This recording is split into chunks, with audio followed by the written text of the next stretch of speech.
അമ്മ ice cream ice cream എന്ന് വിളിക്കേ. Ice cream ice cream ice cream.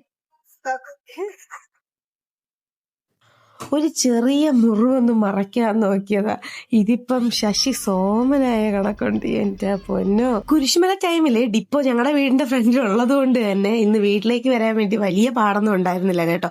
ഞങ്ങള് ഇതാ ഇവിടെ ഒരു കുഞ്ഞു കടയൊക്കെ സെറ്റ് ആക്കിയിട്ടുണ്ട്. കുറച്ച് കഴിഞ്ഞപ്പോഴത്തേനും നമുക്ക് ഇതാ ഐസ്ക്രീമിന്റെ ലോഡൊക്കെ വന്നിട്ടുണ്ടായിരുന്നേ. അങ്ങനെ ഞാനും അണ്ണനും കൂടെ ലോഡൊക്കെ എടുത്ത് വെച്ച് നമ്മൾ അതൊക്കെ ഒന്ന് സെറ്റ് ആക്കി വെക്കുകയായിരുന്നേ. ഞങ്ങൾ കല്യാണം കഴിഞ്ഞുള്ള ആദ്യത്തെ കുരിശുമല തീർത്ഥാടനം ആണെങ്കിൽ പോലും ഞങ്ങൾക്ക് രണ്ടുപേർക്കും ഒരുമിച്ച് വരാൻ പറ്റിയിട്ടില്ല കേട്ടോ. കുറച്ച് സാഹചര്യങ്ങളുടെ സമ്മർദ്ദം മൂലം അതിന്റെ ഒരു വിഷമം ഞങ്ങൾ രണ്ടുപേർക്കും ഉണ്ടായിരുന്നേ. ഈവനിങ് ആവുന്നത് വരെ വലിയ തിരക്കൊന്നും ഉണ്ടായിരുന്നില്ല.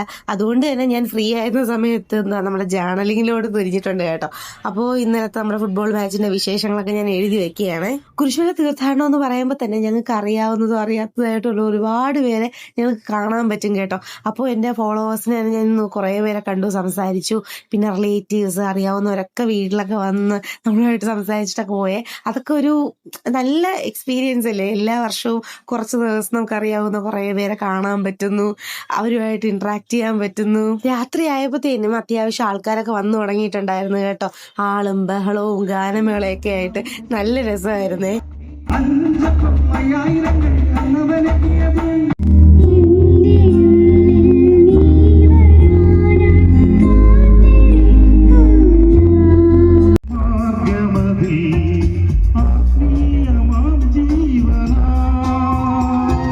കുറച്ച് നേരത്തെ ഗാനമേളയെ കണ്ടതിന് ശേഷം ഞങ്ങൾ ഞങ്ങളുടെ വീട്ടിലേക്ക് തിരിച്ചു കേട്ടോ. വരുന്ന വഴിക്ക് പിന്നെ ഫുഡ് അടിക്കാതെ വരാൻ പറ്റത്തില്ലല്ലോ. അങ്ങനെ വഴിയിൽ കണ്ട പാനിപൂരിയും കോളിഫ്ലവറൊക്കെ കഴിച്ച് ഞങ്ങൾ തിരിച്ച് വീട്ടിലേക്ക് വന്നു കേട്ടോ.